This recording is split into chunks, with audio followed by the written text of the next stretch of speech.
Hello, so welcome to this second video of Maslow's hierarchy of needs। इसमें हम देखेंगे कि एक प्रैक्टिकल फ्रेमवर्क जिसको हम अपनी लाइफ में अप्लाई कर सकते हैं। सो उसके पहले हम ये देख लेते हैं कि मास्लो की जो थ्योरी थी उसमें बाद में इन्होंने कुछ अपडेट किया। वो अपडेट क्या है? तो इन्होंने बाद में 3 नीड्स को और ऐड किया, जो है कॉग्निटिव नीड, एस्थेटिक नीड और ट्रांसेंडेंस नीड। ठीक है, और ये जो 3 नीड बाद में ऐड की गई, ये सेल्फ एक्चुअलाइजेशन के साथ मिलके ऊपर की 4 नीड जो ग्रोथ नीड है उनमें आती हैं। तो कॉग्निटिव नीड क्या होती है? Cognitive need is the need of knowledge and understanding, curiosity, exploration, need for meaning and predictability. मतलब हमारे अंदर एक जो नीड है चीज़ों को जानने की कि कोई चीज़ कैसे काम कर रही है, ठीक है, या किसी चीज़ के बारे में क्यूरियोसिटी होना, ठीक है, तो इसको बोलते हैं कॉग्निटिव नीड। इसके बाद आती है एस्थेटिक नीड। मतलब हम अगर कोई खूबसूरत चीज़ देख रहे हैं, जैसे नेचर देख रहे हैं, ठीक है, ट्रीज़ हैं, माउंटेन्स हैं, इनको देख के जब हम इसको अप्रिशिएट करते हैं, मतलब एक अंदर से एक नीड आती है कि इतनी खूबसूरत चीज़ें हैं हमारे आसपास, उनको मतलब उन पे हम देखते हैं कि किस तरह से चीज़ें हैं और कितनी खूबसूरत हैं तमाम चीज़ें, ठीक है। Appreciation and search for beauty, balance, form etcetera, तो ये है एस्थेटिक नीड। फिर सेल्फ एक्चुअलाइजेशन नीड, जो हम बता चुके हैं इसके पहले वीडियो में, realising personal potential, self fulfilment, seeking personal growth and peak experiences to become everything one is capable of becoming. Means आप जो कुछ ही बन सकते हैं, आपको जो भी पोटेंशियल है उस पोटेंशियल को आप रीच कर जाएं, ये है सेल्फ एक्चुअलाइजेशन। और इसके बाद जो सबसे लास्ट में जो इन्होंने ऐड की वो है ट्रांसेंडेंस नीड, जो है सबसे ऊपर जो आती है। A person is motivated by values which transcend beyond the personal value. Example, mystical experiences, certain experiences with nature, aesthetic experiences, services to others etcetera. ठीक है, जैसे कि कोई किसी के अंदर है साइंटिस्ट बनने की एक नीड, या फिर जो उसका फेथ है, रिलीजियस फेथ या कोई भी फेथ, उसके लिए काम करने की नीड जो है, ठीक है। जैसे कोई उसकी सर्टेन वैल्यूज़ है, फॉर एग्जांपल जस्टिस, ये उसकी वैल्यू है। अब उस जस्टिस के लिए अपनी सारी लाइफ उस जस्टिस के लिए लड़ रहा है लोगों से। लड़ने का मतलब ये है कि उस जस्टिस को इस्टेब्लिश करने के लिए मेहनत कर रहा है, ठीक है। ये आ जाती है आपकी ट्रांसेंडेंस नीड में। या फिर मिस्टिकल एक्सपीरियंसेस जो होते हैं कुछ लोगों को, ठीक है, मीन्स प्रेजेंट के बियॉन्ड में एक ऐसी चीज़ जो कि एक हायर वैल्यू की तरफ लेके जाती है। ये चारों नीड जो हैं ये ग्रोथ नीड के अंदर आती है, ठीक है। हम आते हैं अपने फ्रेमवर्क की ओर, ठीक है। तो framework of fulfilled life through Maslow's hierarchy of needs. तो कैसे एक फुलफिल्ड लाइफ जी जा सकती है मास्लो की हायरार्की ऑफ नीड को अपनी लाइफ में अप्लाई करके। So people get stuck in the loop of fulfilling deficiency need and never get find time to turn towards growth need, which ultimately forced them to live a mediocre or dissatisfied life। अक्सर क्या होता है, ज़्यादातर लोग जो हैं वो deficiency needs को फुलफ़िल करने के इस लूप में फंस जाते हैं, ठीक है। वो सारी लाइफ जो है वो डेफिशिएंसी नीड्स के ऊपर ही गुजार देते हैं और ग्रोथ नीड की तरफ उनको आने का टाइम ही नहीं मिलता है, ठीक है। इसका एक रीज़न ये भी हो सकता है कि people don't really know that when it is time to switch to a higher level need, कि उनको ये चीज़ पता ही नहीं होती कि कब उनको अब आगे की नीड की तरफ बढ़ना चाहिए, ठीक है। जैसे फॉर एग्जांपल अगर कोई इंसान खाना खा रहा है, ठीक है, अब वो खाना खा रहा, खाना खाते जा रहा है, मतलब उसको ये पता ही नहीं चल रहा है कि कितना खाना उसके लिए बेहतर है और अब उसे नहीं खाना चाहिए इसके बाद, ठीक है, नहीं तो उसकी हेल्थ ख़राब हो जाएगी। जब उसको ये पता ही नहीं है कि कितना खाना खाना चाहिए तो खाता चला जाएगा, ठीक है। इसी तरह से जो हमारी नीड्स हैं, शुरू की नीड्स हैं, उनको पूरा करने में लोग इतना ज़्यादा इंडल्ज हो जाते हैं कि उनको ये एहसास ही नहीं होता कि जो आगे की नीड्स है उन तक उन्हें कब जाना चाहिए, ठीक है। फॉर एग्ज़ाम्पल कोई अपना सेल्फ इस्टीम नीड फुलफ़िल करने में ही इतना ज़्यादा घुस गया कि वो आगे की नीड की तरफ अब बढ़ ही नहीं पा रहा है। सेल्फ इस्टीम नीड में मतलब वो अपने कॉन्फिडेंस या अपनी तारीफ़ सुनने के बारे में इतना ज़्यादा वो हो गया है कि अब वो जो सेल्फ एक्चुअलाइजेशन की नीड है उस तक वो पहुँच ही नहीं पा रहा है, तो उसी नीड में वो उलझ के रह गया, ठीक है, जिसकी वजह से उसकी लाइफ में एक डिस्टर्बेंस आ जाएगी, ठीक है। क्योंकि अगर सारी नीड्स फुलफ़िल नहीं होंगी तो एक डिसबैलेंस आ जाएगा लाइफ में, ठीक है। तो और इसका क्या रीज़न हो सकता है? और इसका रीज़न हो सकता है जो शॉर्ट टर्म ग्रेटिफिकेशन है, ठीक है। So short term gratification could also be a potent reason to prevent people to look for deeper meaning in life. The easy availability of short term gratification in today's world make people quite addictive to it, ठीक है। तो ये तो चीज़ें हैं कि लोग इन्हीं जो स्टार्टिंग की 4 नीड हैं, डेफिशिएंसी नीड, उनमें ही उलझ के रह जाते हैं। लेकिन अब ये किससे निकलें कैसे हम लोग, ठीक है, क्योंकि अक्सर ये लोग क्वेश्चन भी करते हैं जब मास्लो की थ्योरी को एक्सप्लेन करा जाता है, तो लोग कहते हैं कि जो सेल्फ एक्चुअलाइजेशन की बात की गई है क्या प्रैक्टिकल भी है। ये बात तो प्रैक्टिकल लगती ही नहीं, क्योंकि दुनिया में ज़्यादातर लोग जो है इसको मतलब पा ही नहीं पाते हैं सेल्फ एक्चुअलाइजेशन को, तो फिर ये तो कोई प्रैक्टिकल थ्योरी नहीं हुई। तो सवाल ये है कि नहीं पा पाते तो क्यों नहीं पा पाते हैं, मतलब अगर सेल्फ एक्चुअलाइजेशन तक नहीं पहुंच पा रहे हैं तो उसका रीज़न क्या है। उसका रीज़न यही है कि उन्हें यही नहीं मालूम होता है कि हमें कितना वक्त किस नीड्स को देना है।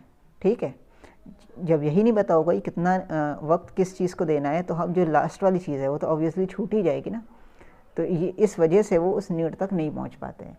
ठीक है, तो अब ये देखने की कोशिश करेंगे कि सेल्फ एक्चुअलाइजेशन की जो नीड है उस तक पहुंच कैसे सकते हैं, और जो हमारी 5 नीड हैं उनको हम किस तरह से फॉलो करें या उसको हम किस तरह से फुलफ़िल करें।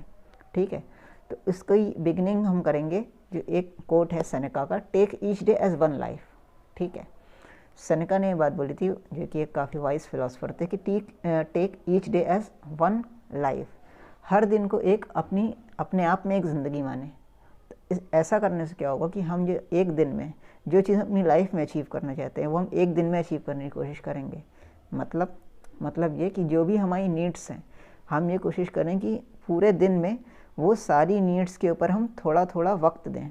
ठीक है, क्योंकि हर चीज़ एट द एंड रिलेटेड है हमारी टाइम और एनर्जी से। यही 2 चीज़ें हैं मेरे पास, एक है एनर्जी और एक है टाइम। तो इन दोनों का यूज़ करके ही हम कोई चीज़ पा सकते हैं। ठीक है, तो अगर अपनी एनर्जी हम सही वक्त पे सही जगह लगाएं तो जो हमारी नीड्स हैं वो सारी फुलफ़िल हो जाएंगी। सेल्फ एक्चुअलाइजेशन की नीड भी फुलफ़िल हो जाएगी उसी एक दिन में। मतलब फुलफ़िल होने का मतलब ये कि उसकी तरफ हम कदम बढ़ा देंगे। ठीक है, और वो धीरे धीरे फुलफ़िल होती रहेगी। हमें मतलब रिग्रेट नहीं होगा at the end of the life कि हम जो है सेल्फ एक्चुअलाइजेशन तक नहीं पहुंच पाए। ठीक है, या सेल्फ एस्टीम तक नहीं पहुंच पाए। एक ही दिन में हम वो सारी चीज़ें कर सकते हैं जो हमारी सारी नीड्स को फुलफ़िल कर सकती हैं, लेकिन उसके लिए शर्त ये है कि हमें जो अपना टाइम है उसको इस तरह से डिवाइड करना पड़ेगा कि हमें अपनी सारी नीड्स के लिए टाइम निकाल लें। ठीक है, यही यहाँ पे सबसे मेन पॉइंट है कि अपने दिन को इस तरह से यूज़ करें कि हमारी ये सारी नीड्स हैं फुलफ़िल हो जाएं। जैसे इसका एग्जांपल अगर हम देखें, जैसे चार्ट है। ठीक है, तो इसमें जो फर्स्ट नीड है वो हमारी फिजियोलॉजिकल नीड है। इसमें क्या चीज़ें आ गई, water, healthy food, exercise, adequate sleep. ठीक है, तो ये तो हो गया एक टास्क, मतलब इस नीड को फुलफ़िल करने के लिए हमें ये टास्क करने हैं। अब इन टास्क में मेरा कितना टाइम जाएगा इस चीज़ को हम लिख सकते हैं। ठीक है, फॉर एग्जांपल 10 आवर्स जाएंगे मेरे। ठीक है, इन ये फिजियोलॉजिकल नीड है इसको फुलफ़िल करने में। ठीक है, फिर आते हैं सेफ्टी नीड्स पे। इसमें पहले हम ये डिसाइड करें मेरे क्या टास्क हो सकते हैं सेफ्टी नीड में। ठीक है, तो अगर हम स्टूडेंट हैं तो पढ़ाई करना मेरा टास्क हो सकता है सेफ्टी नीड में।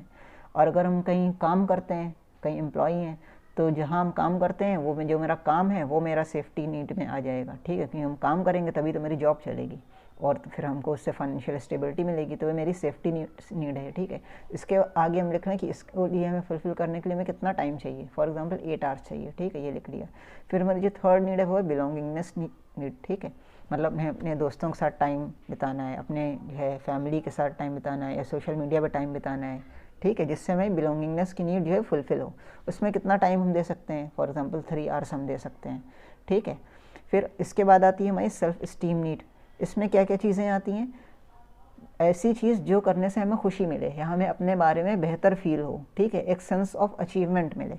ठीक, उसमें आप अपने अकॉर्डिंग टास्क लिख सकते हैं, जो भी चीज़ आपको अच्छी लगती हो, आपकी हॉबीज़। ठीक है, राइटिंग हो गई, वॉलंटियरिंग हो गई कहीं पे, या कोई रिसर्च पेपर लिखना, इस कोई भी चीज़ जो आपको आपके बारे में बेहतर फील कराए। ठीक है, उसके लिए एक आप टाइम लिख लीजिए कि इतना टाइम मुझे इसमें देना है। ठीक है, अपने अकॉर्डिंग। फिर लास्ट नीड है सेल्फ एक्चुअलाइजेशन की। इसमें क्या चीज़ें आ गई, प्रेयर आ गई। ठीक है, जिक्र आ गया। ठीक है, स्पिरिचुअल बुक्स आ गई। ठीक है, इसी तरह से चैरिटी आ गई, मेडिटेशन आ गया। ठीक है, ये सारी चीज़ें हमारी सेल्फ एक्चुअलाइजेशन में आ गई।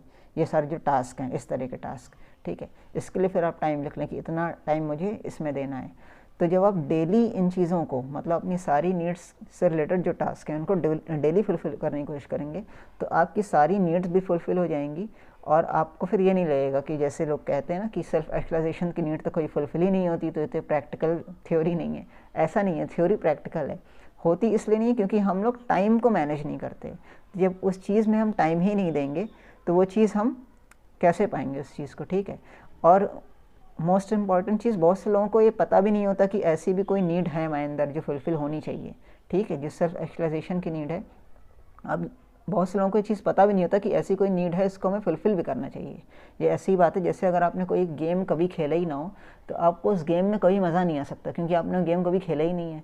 ठीक है, तो सेल्फ एक्चुअलाइजेशन की नीड क्या है और उसका जो प्लेजर है, जो सबसे ग्रेट प्लेजर है, ठीक है, वो आपको वो प्लेजर कैसे मिल सकता है कभी भी, जब आप अगर उस चीज़ की तरफ बढ़ेंगे ही नहीं। ठीक है, आप अपना टाइम कभी उस नीड में देंगे ही नहीं इन चीज़ों में, जैसे स्पिरिचुअलिटी है, ठीक है, या और भी चीज़ें हैं जो आपका जो फुल पोटेंशियल है उसको यूटिलाइज़ करें, तो आपको उसका जो मज़ा है वो कभी मिलेगा ही नहीं। ठीक है, आप उसके बारे में कभी जान ही नहीं पाएंगे। तो ये एक फ्रेमवर्क है छोटा सा, जिसको अपनी डेली लाइफ में यूज़ कर सकते हैं अपनी लाइफ को बेहतर बनाने के लिए। फिर आपको जो डाउट है कि सेल्फ एक्चुअलाइजेशन हासिल हो सकता है या नहीं हो सकता, वो भी कुछ हद तक क्लियर हो जाएगा जब आप खुद देखेंगे अपनी लाइफ में उस चीज़ को। ठीक है, शर्त क्या है, हमें वो एक्शंस करने पड़ेंगे जो एक्शंस उस नीड की तरफ लेके जाते हैं। ठीक है, अगर खाना हम खाएंगे ही नहीं तो मेरी जो भूख की नीड है कभी फुलफिल ही नहीं हो पाएगी। तो खाना तो हमें खाना पड़ेगा ना उस चीज़ के लिए। या अगर हमें फाइनेंशियल स्टेबिलिटी चाहिए तो हमें कहीं ना कहीं जॉब करनी पड़ेगी या बिज़नेस करना पड़ेगा, तो वो एक्शन करना पड़ेगा नीड को फुलफ़िल करने के लिए। इसी तरह से जो हमारे सेल्फ एक्चुअलाइजेशन है उसको पाने के लिए हमें जो उससे रिलेटेड एक्शंस हैं उनको पूरा करना पड़ेगा।